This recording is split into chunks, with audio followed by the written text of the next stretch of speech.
Bismillahirrohmanirrohim. Assalamualaikum warahmatullahi wabarakatuh. Halo anak-anak yang soleh dan solehah, gimana kabarnya hari ini?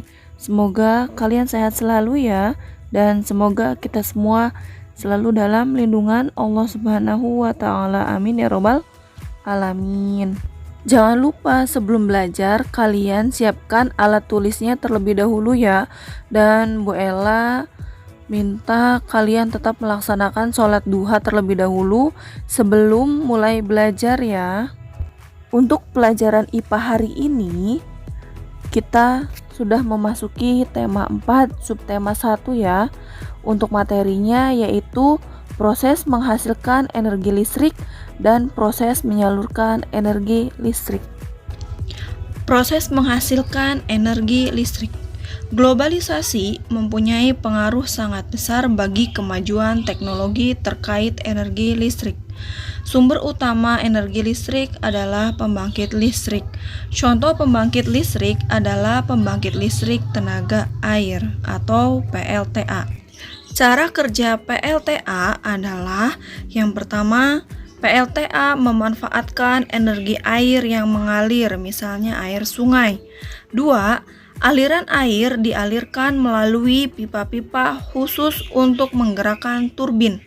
3. Gerakan turbin tersebut nantinya akan diubah menjadi energi listrik di dalam generator. Dalam ruang lingkup yang kecil, beberapa daerah menggunakan pembangkit listrik secara mandiri dinamakan pembangkit listrik mikrohidro. Pembangkit listrik mikrohidro menggunakan aliran air untuk memutarkan kincir air. Kincir air kemudian menggerakkan turbin hingga menghasilkan listrik. Proses menyalurkan energi listrik. Yang pertama, energi listrik yang dihasilkan oleh pembangkit listrik tenaga air atau PLTA siap untuk disalurkan.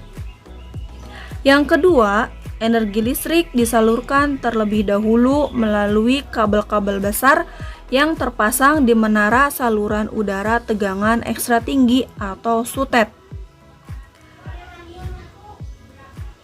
Yang ketiga, energi listrik kemudian masuk ke dalam transformator untuk menaikkan atau menurunkan tegangan.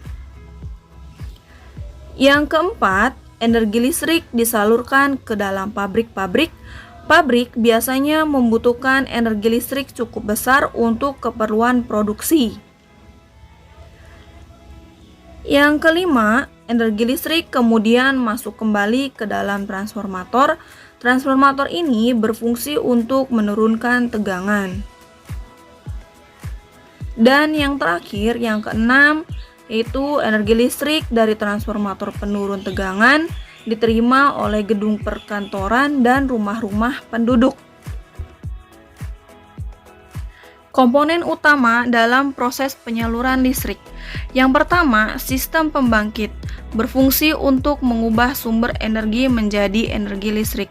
Sumber energi bisa berupa aliran air, panas bumi, angin, uap, atau tenaga matahari. Yang kedua, sistem transmisi berfungsi menyalurkan energi listrik dari pusat pembangkit ke pusat-pusat beban. Ada dua jenis saluran transmisi, yaitu saluran udara dan saluran kabel bawah tanah. Yang ketiga, sistem distribusi. Sistem distribusi berfungsi menyalurkan energi listrik dari sistem transmisi hingga konsumen. Sistem distribusi dibagi menjadi dua, yaitu distribusi primer dan distribusi sekunder.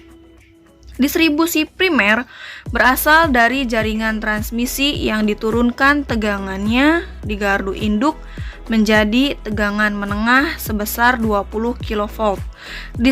Distribusi sekunder berasal dari gardu distribusi menuju konsumen dengan tegangan rendah sebesar 220 volt.